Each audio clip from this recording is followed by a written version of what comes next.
Барлықтарыңызға қайырлы күн достар. Сіздерге сірне тағамның рецептісін ұсынбақпын. Бұл тағамды басқа өңірлерде дымляма деп те атайды екен. Өте дәмді әрі оңай дайындалатын тағамдардың бірі. Видеоны қарамас бұрын менің каналыма тіркеліп, лайк басып қойыңыздар. Бұл тағамның басқа тағамдардан бір ерекшелігі, пісірмей тұрып барлық ингредиенттерін дайындап аламыз.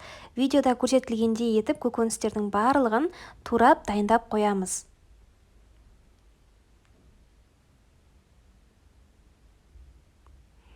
Бүткіл көкөністерді осылай ірі-ірі қылып тураған жақсы, піскен кезде езіліп кетпеуі үшін.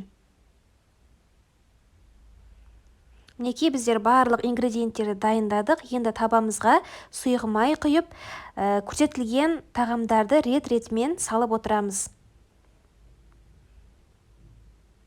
Арасында осылай тұзын, бұрышын, дәмдеуіштерін салып қоюды ұмытпаңыздар.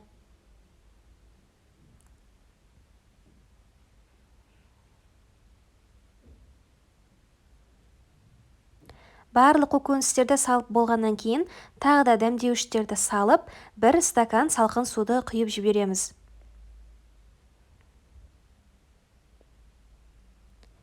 Одан кейін капустаны видеодағыдай етіп, тағамның бүткіл жеріне ауа кірмейтіндей етіп жауып шығамыз.